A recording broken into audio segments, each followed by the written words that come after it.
Super excited to be here with everyone today to talk about elastic talent. What the heck is that? So we'll tell you more. I am Rebecca Warren, Director of Customer Success at Eightfold. I'm not going to take a long time to talk about my background. Feel free to hit me up on LinkedIn and send me a connection request. You can find out who I am and all of that. I'm going to flip it over to Jason, my colleague and partner in crime and excellence. I don't know, excellence is probably better than crime. And he is going to introduce himself and then he'll talk through our agenda. Hello, Jason Serrato. As mentioned, I'm in product marketing here at Eightfold, former TA leader, former industry analyst. Excited to join you today for this thought leadership spotlight. What we plan to talk about on the agenda is, talent acquisition challenges in 2023 and how organizations can bend with an elastic talent strategy, and some key considerations for putting strategies and processes like this in place. So we'll start at the top with some of the talent acquisition challenges that we're going to face in 2023. All right, let's do it. And let's advance my screen if I can get that to work. Oh, there we go. Okay, I think we're good. So talent acquisition challenges, right? Let's talk about some of the things that we've seen from last year. So weird to say from last year, like last week, and then going into what we expect to see going forward. So some of the things that we have experienced over the past 6 to 8 months and what we expect to continue to see. Hiring freezes, lots of hiring freezes going on, right, Jason? We're seeing lots of things that are stalled out.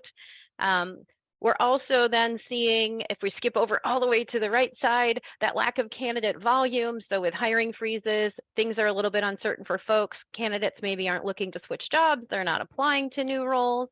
There still are hiring is still happening, right? So then we've got folks inside the organization trying to find candidates with the right skills that match perfectly, which dovetails right into unrealistic expectations of hiring managers who want everything and they want it now.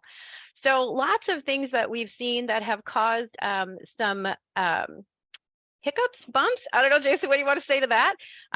But what do you think, Jason, as we look at these things that have caused some hiccups for us, what do you think that we're going to continue to see as we move forward into 2023? So having worked in HR for over 20 years now and planning for the year ahead, in every one of those years, there was always this phrase that we would hear is that next year is going to be a difficult year. So even when times were good, it was difficult. And I think, now we're potentially in some difficult times, and guess what? Things are difficult. But as you can see here, there's a lot of different challenges going on in terms of hiring freezes. Anyone who's worked in talent is used to the phrase, hurry up and stop, right? And we know even though there's a hiring freeze, all of the work that goes into recruiting and building pipelines and nurturing candidates really doesn't stop, because you have to be ready when things turn on again. Right. In terms of finding the candidates with the right skills, I think that's part of what's happening with a lot of the movement in the market. I think organizations are looking for finding the right skills and skills mix for where they're going into the future. A lot of organizations have pivoted or gone into different areas, different ways to deliver to their customers, different product lines. And as a result, it's requiring a different skill mix within their organization. Yeah. I think that's why there's so much movement going on from an HR perspective. And then from a candidate side, candidates have been moving around and changing roles, and whatever phrase you want to use to refer to it, there's been a lot of movement. And as a result, it brings in new skills, it requires additional training. And there was an article in the New York Times recently that referred to it as kind of this training treadmill, right? Of constantly having to change and be dynamic and fast in order to get up to speed and be productive quickly.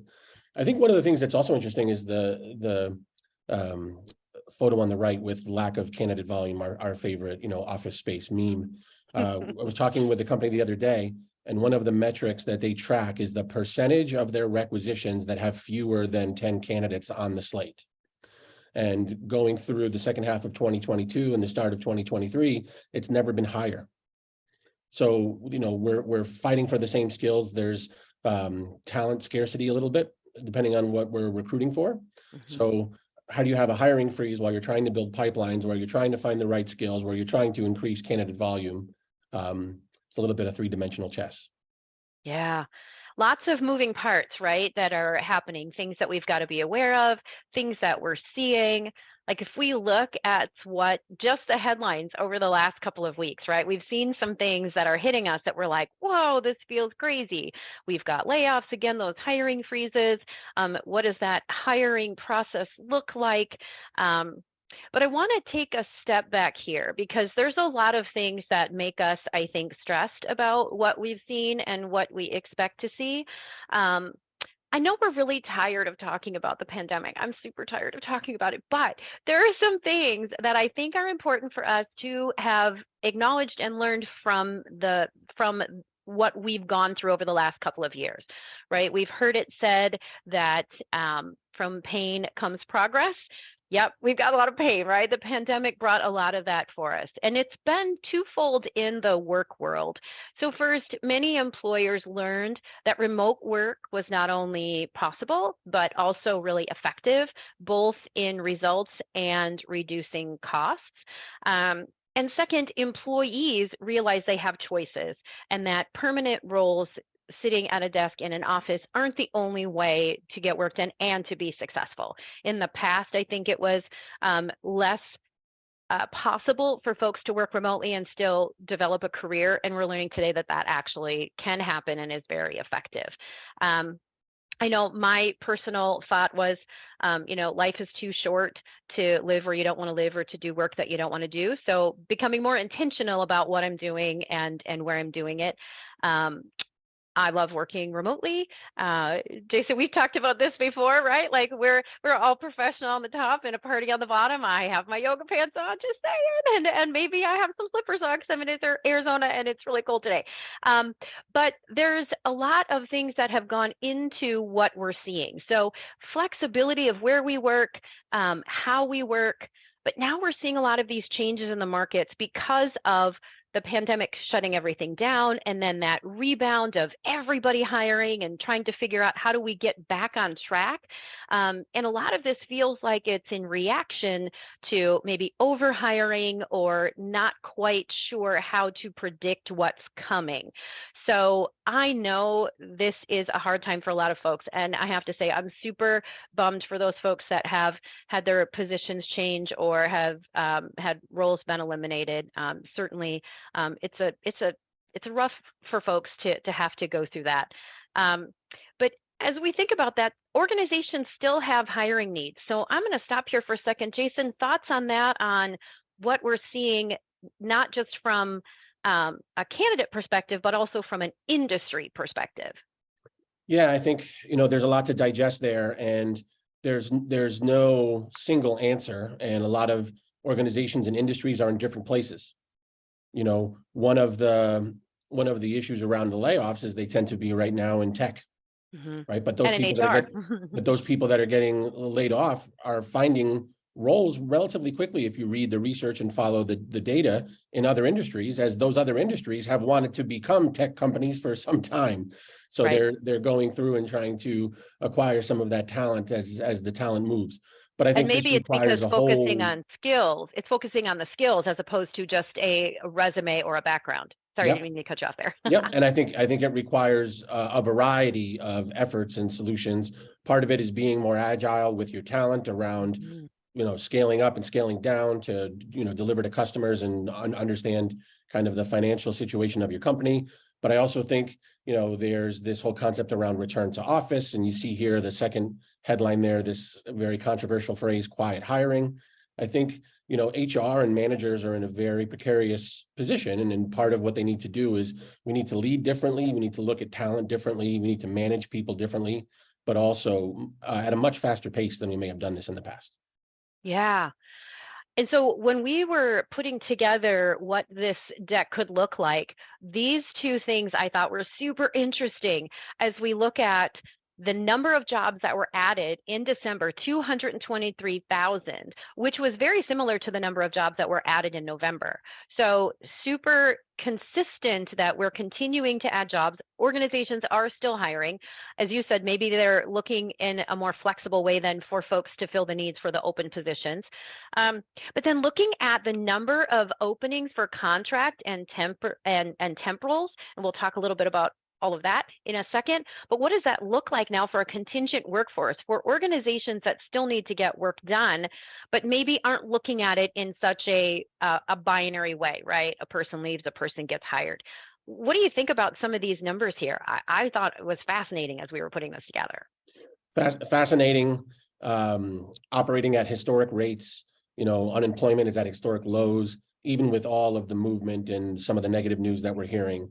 So again, it's never been a more challenging time to be in HR and to be in talent. But it's never been potentially more exciting because we're using new technology, new approaches, applying new strategies, trying to build the future together. And I think, some of this move to hiring in pockets or hiring in specific areas or supplementing staff with contractors and contingent workers, we're going to continue to see grow as organizations try to pivot, get the right skills mix, and build in more of a total talent strategy, which I know we'll talk about in the next few slides. Yeah, for sure. All right, so let's do that. What does elastic talent mean? What are organizations talking about when they're thinking about filling positions? We've got lots of names.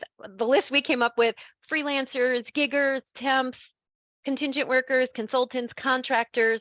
But what does that all mean, right? We've got lots of words for the role.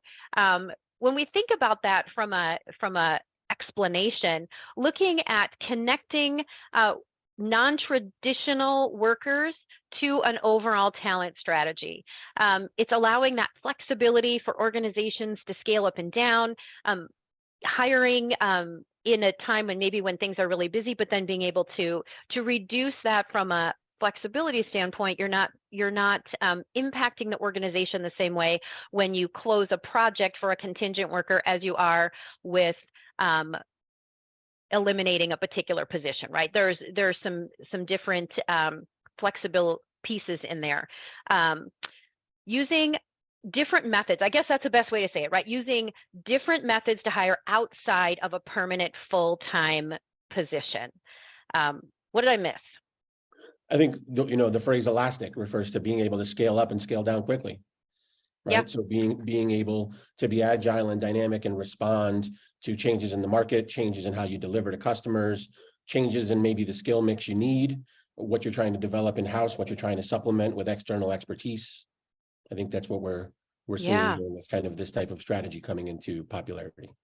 Yeah, and looking at this from a different perspective on how we looked at temps in the past, right? I think, looked at it as maybe mailroom projects, right? We need to get some temps in here to get this work out, or we've got a short-term thing that we've got to do. But looking at contractors, looking at contingent workers as part of an overall strategy, I think is the way to go. It's super smart. There's a lot of things that having an actual strategy, not just, hey, I need to find someone to help me get this done, but more about what does that look like for our overall process? What are we trying to accomplish, as opposed to knee-jerk, just get somebody in here quick because I've got this work that's overwhelming me. Right, we're looking at Fortune 500 companies. The results we found are over that most Fortune 500 companies expect to expand their contingent workforce by at least 6%, and some up to 30% in the next couple of years. We think this trend absolutely is here to stay. And over 20% of current contractors, have applied to full-time roles in the past 3 years. So that's super interesting. So prior to becoming a contractor, they applied for a full-time role, and for whatever reason, they ended up working in a elastic space as opposed to in a permanent one-to-one filling of the role. And we do see that with this unknowns of what's coming up with recession, we do see that demand for contract workers has absolutely increased, and we think that's going to continue. We So have Rebecca, we have perfect. some companies that we work with that are looking at this not only from a bend and scale perspective, but also a strategic way to look at their skill mix and what they want to invest in and what is their own internal, like intellectual property that they want to grow versus which skills do they need from the outside just to bring in for a project or for an effort or for an initiative to get them further down the road until they're in a different place. So there's a lot of folks that are looking at this around how do we build out this workforce with contingent workers, with full-time employees, with all different kinds of sourcing to get at the proper skill mix for what is our organizational kind of skills strategy, Yeah, supported by what other skills do we need just to get the work done to get further down the road. But this isn't something that we're looking for long-term. We just need it right now. We need to bring in those experts. So for right. a while, you've always heard this conversation in talent, do we build or do we buy? And then, we got into, do we build or do we buy or do we borrow? And what's also happening at the same time, with technology and digitalization, we're going through automation in a lot of areas. So now it's becoming this comprehensive strategic conversation. Do we build, do we buy, do we borrow, or do we bot? Right? Oh, look at you. I love it. Yeah. Well, and I think when we're looking at our overall strategies on how are we looking to get work done, we're seeing a lot of companies now work in projects as opposed to in positions, right? So what do we need to do to get this project done? Is it pulling in cross-functional folks? Is it adding consultants who have that expertise either to get it off the ground, keep it going, or to finish off the project? So we're seeing a lot of folks work differently because it's not necessarily a silo. Here's your job, sit at your desk 9 to 5 and get it done. That connection between other departments has made a big difference in how work is looked at and how it actually gets accomplished. Yeah, I think, for the last 20 years or so, a lot of folks coming out of universities have heard from their career services office that you're not going to go work somewhere like your parents did for 30 or 40 years at the same Right, place. right. And they've been hearing this phrase, you're gonna have project-based employment. Hmm. And what's happening now is I think organizations are building frameworks and using technology that allows for kind of a project-based approach while still supporting and growing and maintaining their existing talent from project to project. So how do we keep people from project to project within our four walls? How do we supplement our team with experts from the outside for what we need? But this kind of whole project marketplace, project-based approach from all talent audiences allows for more agility, but also this incorporation of your total talent network. Right? Yes. What a keyword, agility, right? Being able that bend, that elastic, all of those words come together. But agile, I think, really encapsulates a lot of the things that organizations need to do today, not only to be relevant in the business world, but also to really connect with the folks that they need in order to get the work done. So if we look here, we've got a couple of thoughts looking at what you might want to consider or why an elastic workforce might be the right way for your organization to go, not just to hire a temp or a consultant every now and then, but to actually have a strategy around that. So building that internal talent pool, what folks do you have inside your organization who could potentially work in a different area? Could you have an internal consultant pool, right? There's a lot of organizations that have more of those, centers of excellence. How could you do that with finding out what people actually want to do? What are they good at? They may be in a role that maybe they're a little bored with, or maybe they have other skill sets that they would love to use that would complement that. How do you take stock first of your internal talent pool to see who could actually fit those needs before you even look outside of your four walls, right? Or your flexible workforce, as opposed to, we don't have four walls, but could you direct source from your past employees, contractors, and applicants to source yourself? How could you find those folks of, hey, I worked with Sally over at X company. I think she'd be great. Let me just give her a buzz and see if she's interested. how do you pull in from the folks that you know, people that have been in your organization that maybe won't take as much time to get up to speed, looking at boomerangs, but maybe they're folks who have left the permanent workforce, but would love to come in and just do project work or work 2 or 3 days a week. We have really successful programs in a couple different organizations that I worked at, working with folks who would still be a great addition to the team, but don't want to work full time, 9 to 5. And then that third piece of using third-party agencies to fill your short-term needs. Sometimes you just don't have the time to go figure out who in your network is going to be the right fit, right? I mean, I could go out to LinkedIn and probably reach out to a whole bunch of people, but that's not going to happen right away. And short-term needs that you have, agencies are great partners to be able to pull into, hey, I've got somebody and they can start tomorrow. They've got all the skill sets, they've already been vetted. So there's a lot of ways to get that flexibility into your workplace to help you get the work done. Thoughts on that before we flip to our closing slide?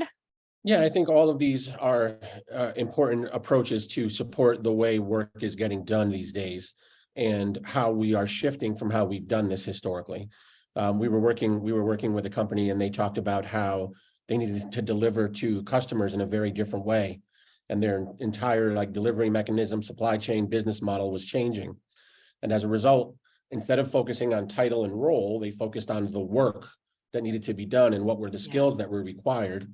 And as a result, they started breaking down traditional org charts and breaking down traditional definitions of functions and organizations. And they started creating what they were calling these squads. And these squads were built up of all different kinds of talent from different talent audiences assigned to the work and assigned to the project, and they would move from need to need. So I think all of this contributes to not only a way to approach this, but why it's becoming so needed. Yeah. So we'll wrap up. Man, this time went so fast. I feel like we've just been talking a mile a minute and there's so much more to cover, but we'll just wrap it up here. And if you want to ask more questions, certainly reach out to Jason or I via LinkedIn. We'd be happy to have additional conversations. But as we wrap up here, looking at adjusting your hiring strategies based on what the market looks like, looking at contingent hiring as a strategic initiative rather than panic hiring, and your next employee could be closer than you think, inside or outside of your organization. All right. I think that's it. Did we cover it all, Jason? Did we get it all in? We're going to have to stop talking. I think Steve's here to say. Steve's like, stop talking. Okay. Back to you, Steve. Thanks so much for the time, everyone.